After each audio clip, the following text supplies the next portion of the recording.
Hello. And yes, I've not started the video yet, but that's because I'm hoping to explain things perfectly beforehand. And I'm hoping this time it's going to marry up well with what my video is doing. Because I've now put it on about a 6,000, basically a 5,500 millisecond delay. So hopefully that works. Hopefully that works, and the two are sort of working together and marry up nicely. If not, we'll try a 6,000 millisecond delay. But leaving that to one side, originally this was going to be part 2 of 2. Now it's part 3 of 4, because as you all know,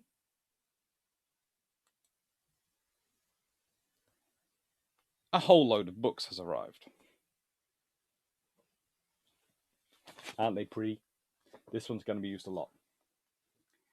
And so that has affected what has gone in there. And so this is going to be roughly 40 minutes long, and it's going to be part 3.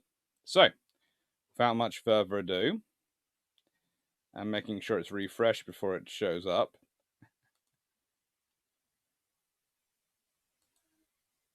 An introduction to the Littleships of the Big War, Trawlers, part 5 of 8. And this was originally produced for the Thursday the 4th of June 2020 video. So if you are looking for the live discussion which went with this, it's the Thursday the 4th of June 2020.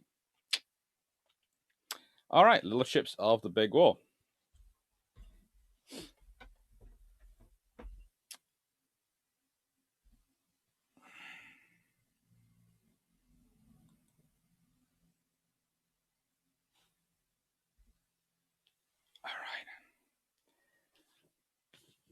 It's British and Commonwealth warship camouflage of World War II is going to be a book used in this a lot. It's by Malcolm Wright, and it is excellent, and it's beautiful, and if you're doing modelling or anything like that, this is the book you want to get hold of. Really, the artwork in here is something else. But also, there's some great history. This is the sort of... This is what I would call... in terms of academic quality, okay, yes, I have to admit there's no references, no citations. And there isn't a list of sources.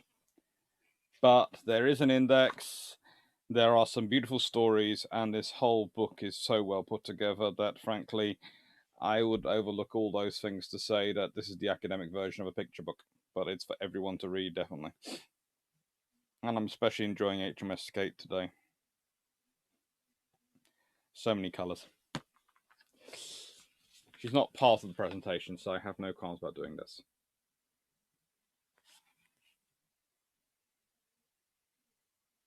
She's very pretty.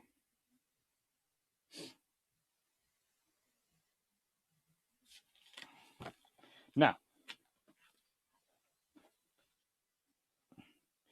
let's go on to the next one.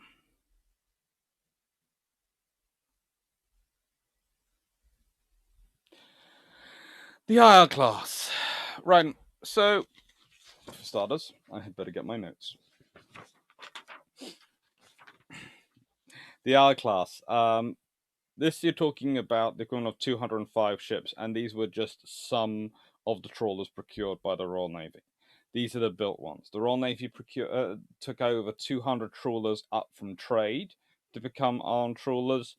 They built some region of another 300 to 400, and basically you're talking trawlers providing the Royal Navy with the best part of 600 ships in World War II. Okay? 600 ships is not a small force. Admittedly, militarily, they could all probably have been wiped out by a single battleship, but leaving that to one side, the odds are they weren't going to run up against Scharnhorst on Gneisenau solo. And definitely not Bismarck. That was tribal meat. In theory, they're built and procured mainly for harbour security and harbour defence. In reality, needs must, and they end up in lots of places. They have a speed of 12 knots, a displacement of 545 tons, length of 50 meters, beam 8.43 meters, and draft 3.38 meters. I've tried to standardize it wherever I can. Complement of 40. Armament, one quick-firing 12-pounder, or in one class, a 4-inch anti-aircraft gun, mounted forward, 3 20mm orrignally and 30 depth charges on racks, plus as many machine guns and other things as they could fit. And I mean as they could fit. They took a similar policy to arming their ships as the motor torpedo and gunboats did, i.e., if there's a weapon and it's not nailed down, it's ours. Which you can understand.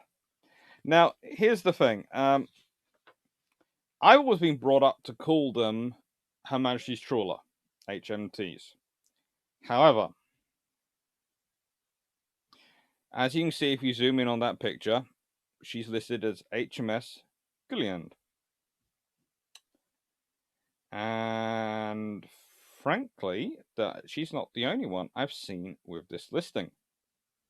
So where I've seen this listing, I list them as HMS/HMT because that's what they call themselves.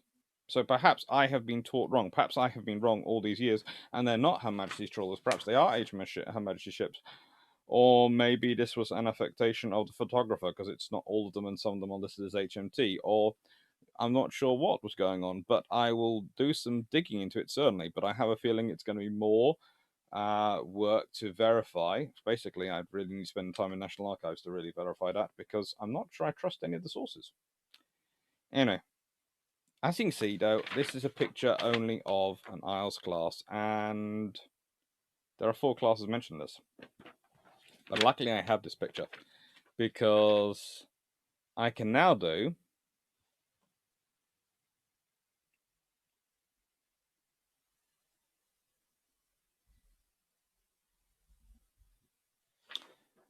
this one, and I can give you all 4, in fact, to look at and compare and contrast. As you can see, they are not that different. In fact, honestly, the differences are marginal. And there's a reason differences are marginal. They're basically designed to be built as close to civilian lines of trawlers as they can, to be organized as close to civilian lines of trawlers as they can. And this is good because we're making them speedy to build, but it's interesting in terms of their military capabilities, because honestly, as much as I love them, and I have to say, my favorite lines are the Shakesperian class, but I do really like the military look of the dance class.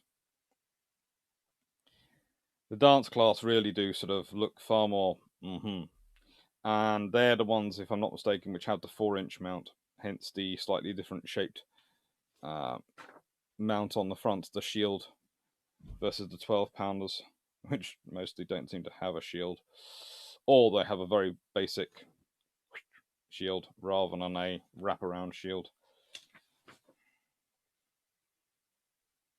Imagine going to war in these.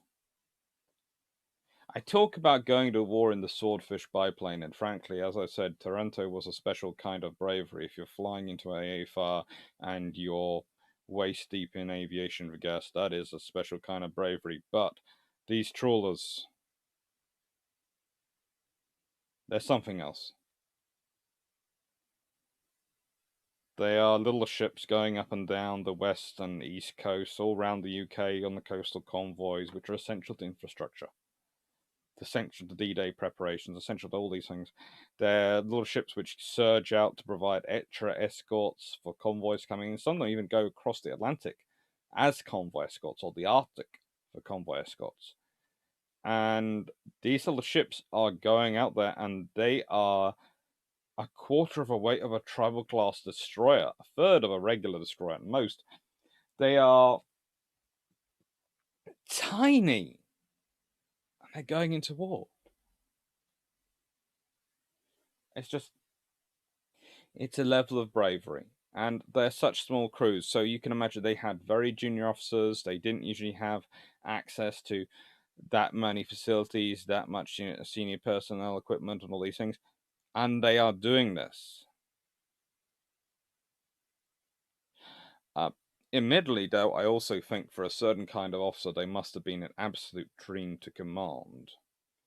Because they are such a small crew, you could get a command relatively junior, probably from the reserves. In fact, most of them were Royal Naval Volunteer Reserve officers and Royal Naval Reserve officers. And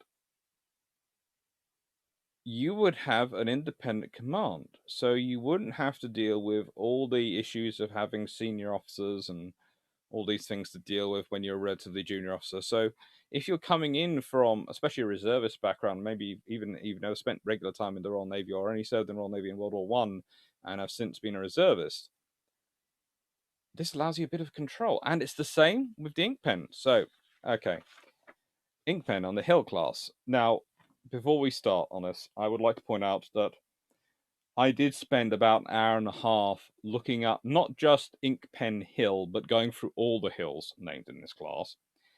And Ink Pen was the one which most shocked me that it actually existed, so hence her picture is in here. That, and frankly, she looks the most like a fishing boat I have ever seen as a warship. She really does look like a fishing boat. In fact, I swear she is a fishing boat. And you can see her armament is pretty much the same. Actually, though, she has 5 less crew, so even more fun. Length 55 meters, beam 8.5 meters, draft 4.2 meters. Has an extra quarter knot speed, but pretty much the same weaponry amount. Barring she gets an extra 25 depth charges, which is never. The thing I think about when all I'm looking at these trawlers is they are a risk to a submarine. They're something a submarine has to think about. But they're not really something a submarine wants to actually have to waste a weapon and kill. If you kill a trawler with a torpedo, you are wasting a weapon. Well, you're not, because you're killing an enemy, but you are wasting a torpedo is a very excessive weapon to kill something of this size. Especially a torpedo that period. So, and you're revealing your position, which is going to cause the other escorts to hunt you down. And also, you're going to have killed one of their little brethren. So, if there's any destroyers in there, they're going to be hunting you down even more. Or sloops, especially sloops. Sloops are to submarines what tribals are to German destroyers. They're just not nice. They're the things which are going to hunt you down. So,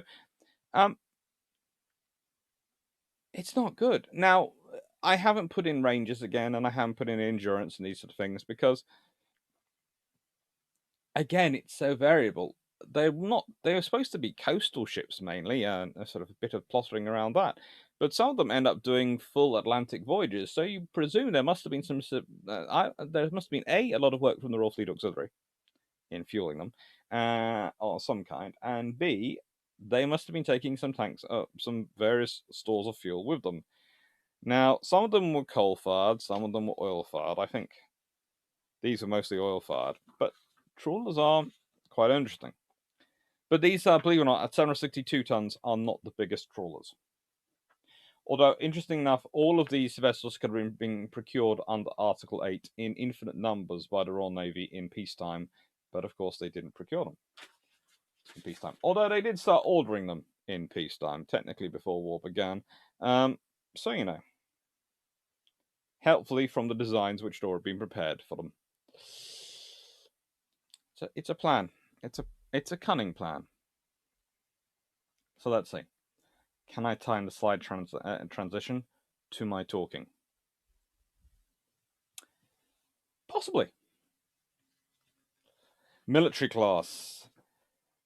These were the big girls of the trawler world. And again, this is another one which is called HMS Guardsman on the photo.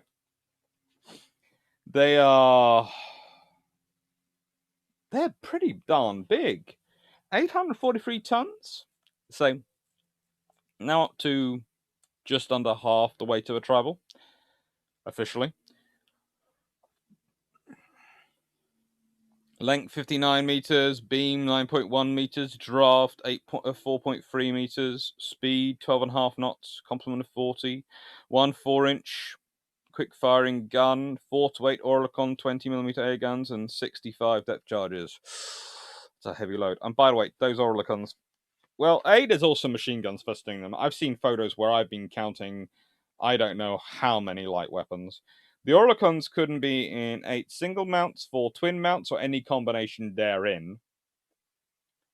I've seen different descriptions of all of them. Honestly, these ships seem to have the most level of adaptation across a class I've ever seen in a class of 9 vessels. But it makes a lot of sense. It does, because these crews, they become families, very large families, and these ships are expressions of that family. They are wholeheartedly expressions of that family.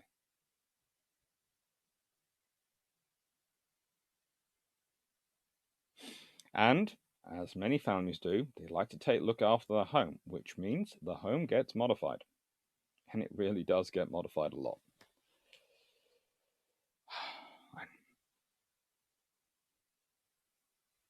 Let's see.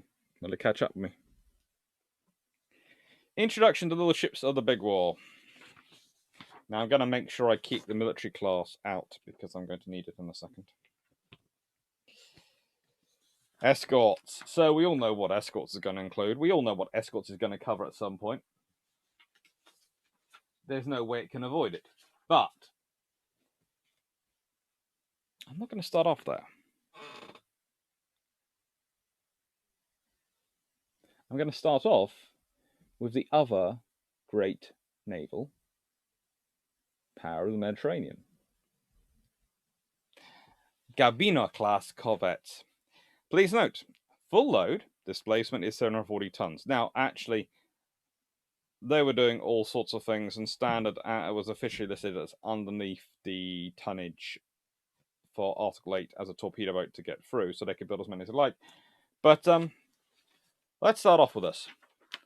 The Gambiano is smaller than the military class trawler.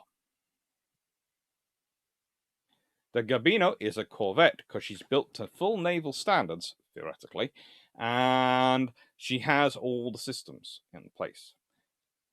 The military class trawler is built to civilianish standards and is called a trawler, but is bigger than the corvette.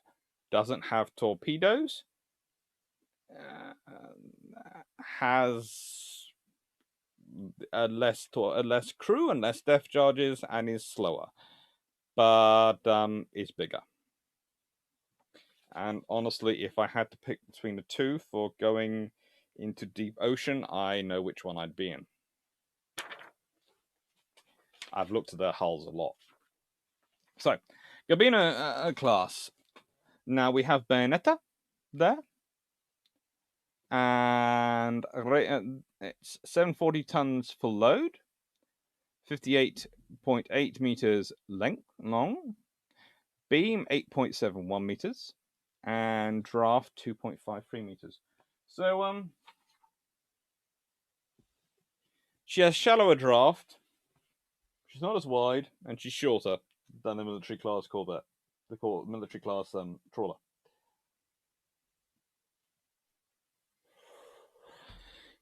Fun ship. Okay, she's got 100 or 3.9-inch gun, and the reason I have put in both the millimeter and the inches in there is, again, I'm making the point that the trawler has a 4-inch, so the trawler has the bigger gun. 7 20mm cannon, the trawler has 8. Torpedo tubes and 10 depth charge for us, so you know, that's the advantage of being a corvette. That and 110 crew. I haven't listed the trawlers with the various sensors because, again, it seems rather ad hoc. Some of them get them fitted, some of them don't, and all sorts of things happen. But yeah, sonar and hydrophones. Speed 18 knots and range of 3,000 nautical miles at 15 knots. This makes her the perfect escort, and there were lots of them built. for the Mediterranean. And that's what she is for. She's a Mediterranean escort. And by gum, did the Italian Navy need her. They needed lots of them.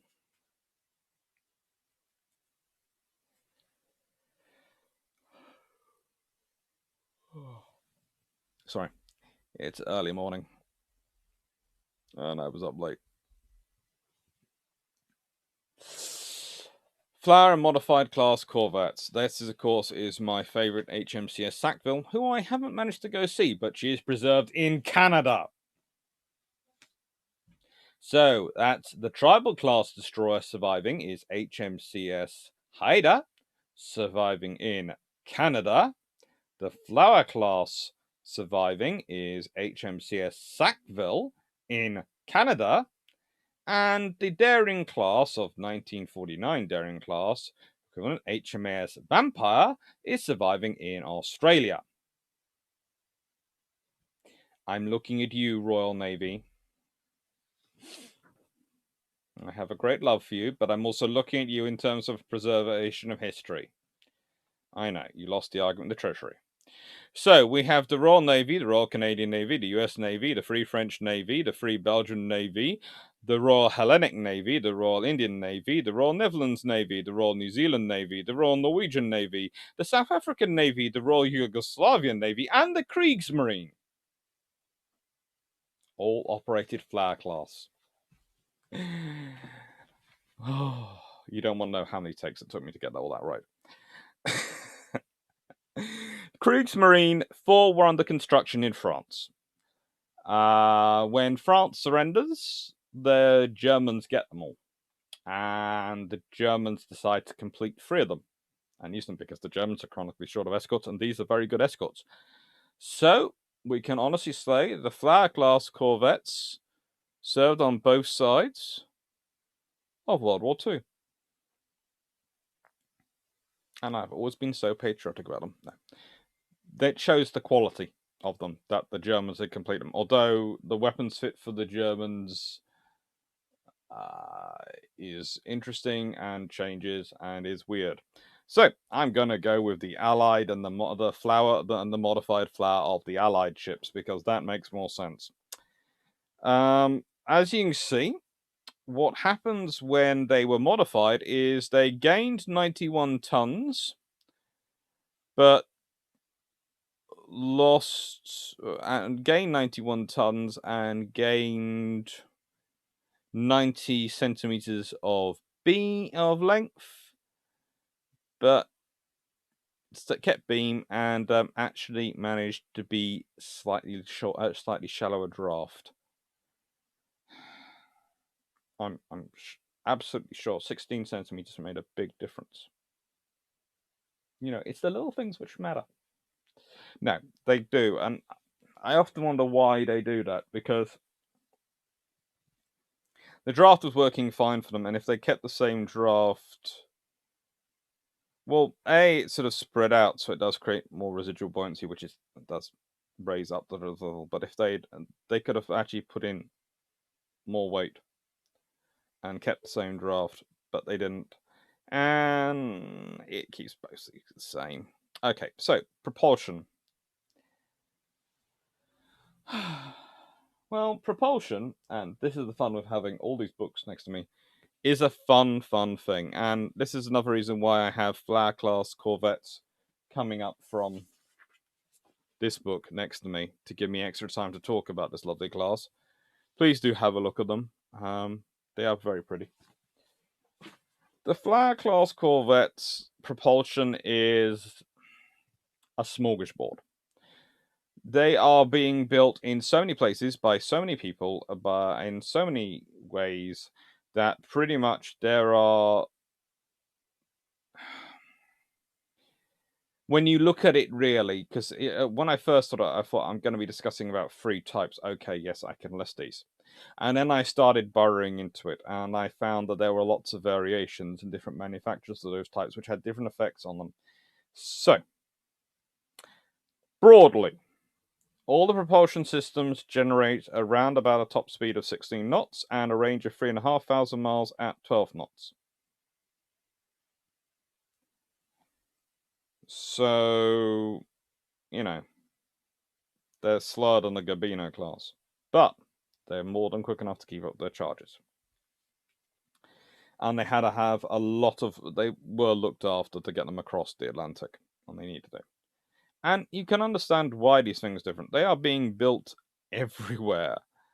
I mean, we are talking close on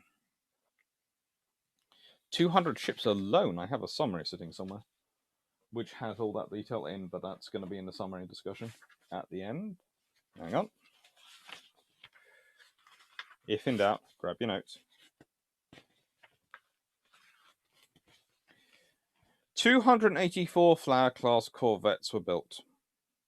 284.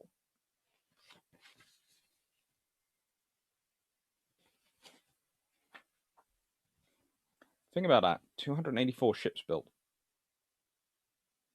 Serving in 2, 4, 6, 8, 10, 12, 13 navies.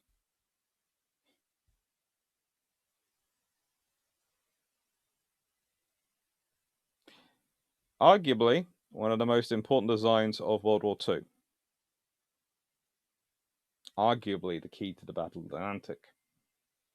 Because without it, you don't have enough ships to escort all the convoys. You don't have enough ships. You either have to pick between escorting carriers and battleships and task forces, which are hunting down German surface raiders, or escorting convoys. That's what your choice is. You have these ships, or you don't have task forces.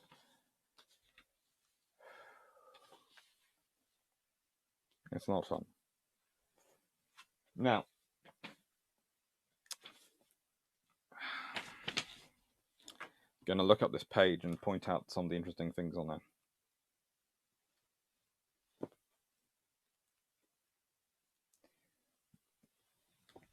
The trouble is, with there being so many pages of Flower class Corvettes, it takes a while sometimes to work out which page you're on.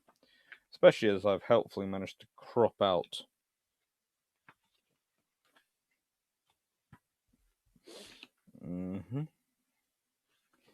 But I do recognize Bluey. One of my favorites.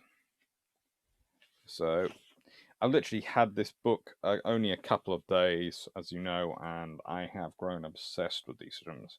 Most of them have got nicknames from me now. Right, so you've got Nada of the Royal Yugoslavian Navy on the left center. And you have HMCS Algoma on the right center. So they're the two next to each other. And they have these beautiful patterns. I mean, they are absolutely lovely. It's just they're just lovely ships in terms of their coloring. And the crews took really a lot of work in making sure they were good. They were really obsessed with making sure they looked good, they were good, and they were well painted. And I love also the little Greek one, the Royal Hellenic Navy.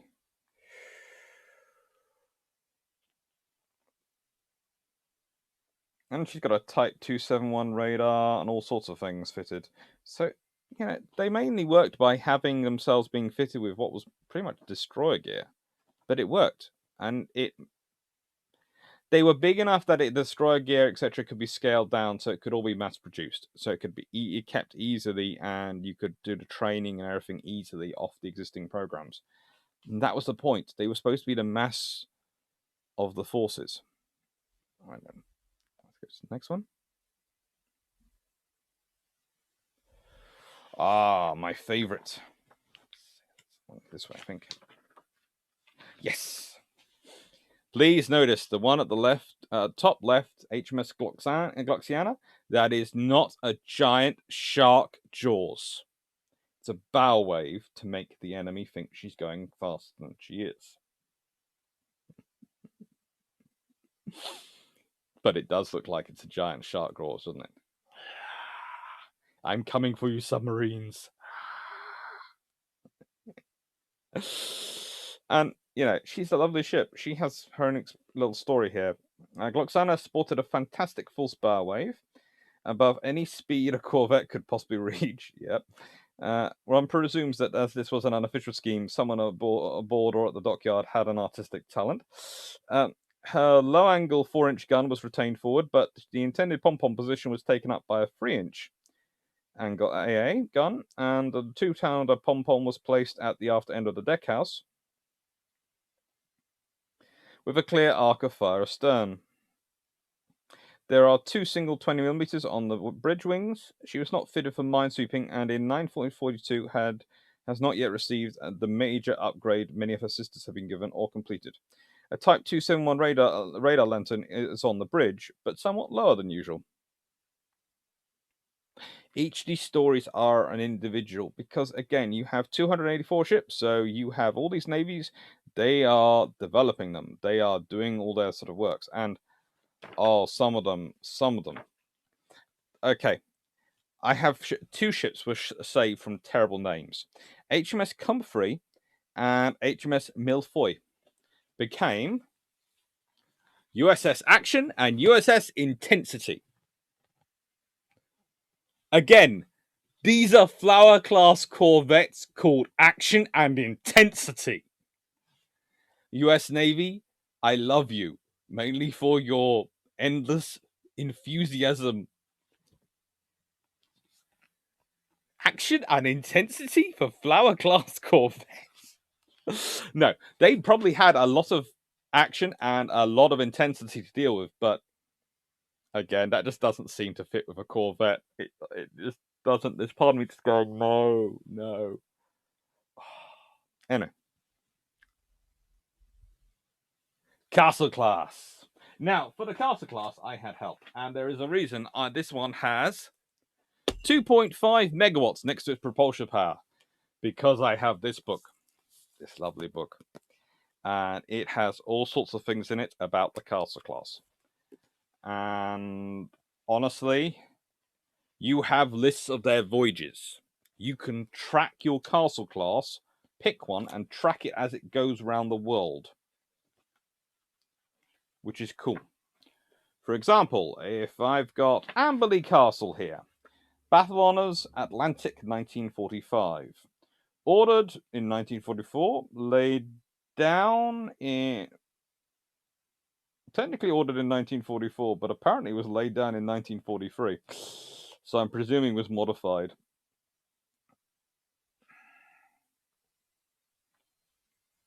I'm thinking was actually ordered in 43. I'm thinking this is a mistake in the book. But anyway, leaving that to one side. So, right. On the 8th of the 1st, 45, she's on Convoy MKS 74 with 13 ships heading north of Lundy. And then she gets to Liverpool, and then goes to Milford Haven, and then Gibraltar, and then Gibraltar to Liverpool, and then Liverpool to Gibraltar, and Gibraltar to Liverpool, and you can just follow her through. Like, it's a cool book.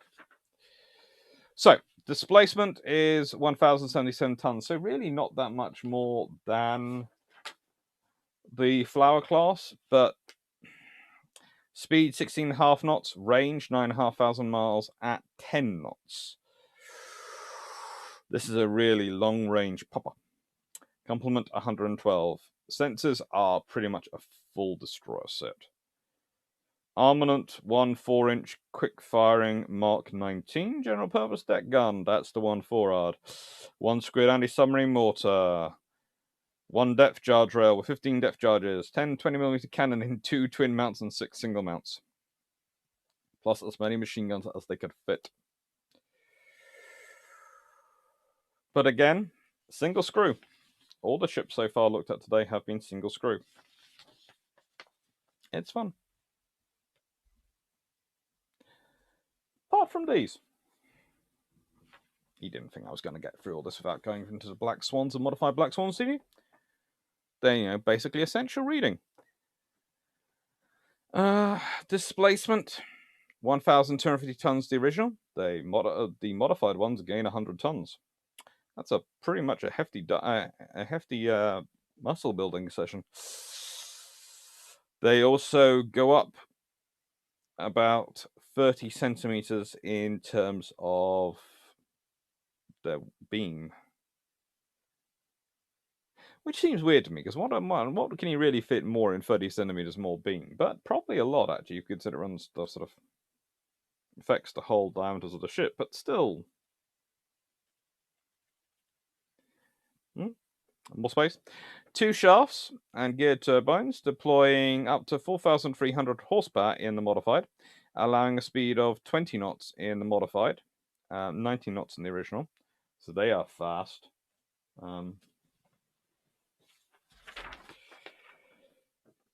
Gambiano Class Corvettes would be running into trouble with Black Swan sloop.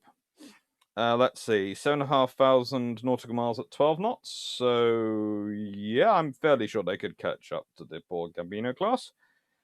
Crew of up to 192 in the modified. Armament, 6 4-inch quick-firing Mark 16 in 3 double mounts, 4 2-pounder pom-poms, 4.5-inch air guns, 12 20mm olicons, and 6 double mounts modified. 40 depth charges original, 110 depth charges modified. Ooh.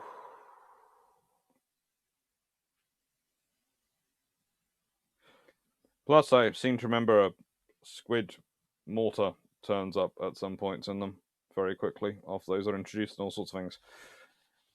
The point I'm making is that the Italian Corvette is the Royal Navy sloop.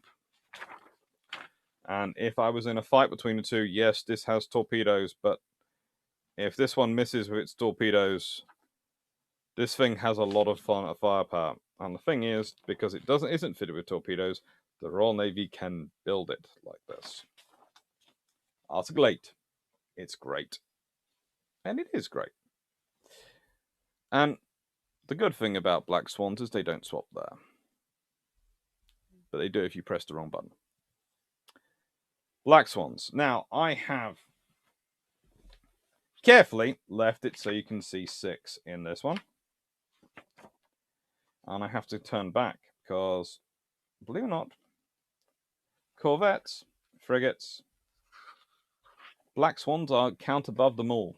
And that's because sloops come first. And sloops are pretty. Now, what I want you to look at especially is HMS Ernie, which I've left in the center. And I've left her so she can display herself properly.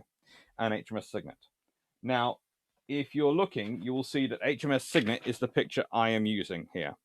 Look how closely that fits with Signet's design on there. Signet really does match up with the book. And so does Ernie, and match up with her pictures. The point I'm making about these particular sloops and these particular ships is the reason they are painted like this is because the theory was that by concentrating all the dark areas forward, you would confuse the people on the sides of the ship, and with the addition of a bow wave and all sorts of light areas, you would make it very, very difficult for the human eye to pick out it at a distance. And it worked well. It really did work well. And the interesting thing I have with these when I'm looking at these sort of designs is I'm wondering if they're going to be used again. If some point in the future they'll be used again. Because that makes sense. I should really, if I'm going to stare off the left to the picture, I should really swap the video round, shouldn't I? And the pictures on the videos. Might do that for future ones. Anyway. That is part 3 done, I'm fairly sure. Yes, it is. And I'm going to save this recording and start posting a bit, but I'm going to go off now and record another episode of Bilge Pumps. And hopefully, Drac and Jamie will forgive me for running 3 minutes late. Thank you. Take care, and thank you to all my subscribers, thank you to all my patrons, thank you to everyone who watches my videos, who's bought the book, who's pre-ordering the book and all those sort of things. You're all fantastic.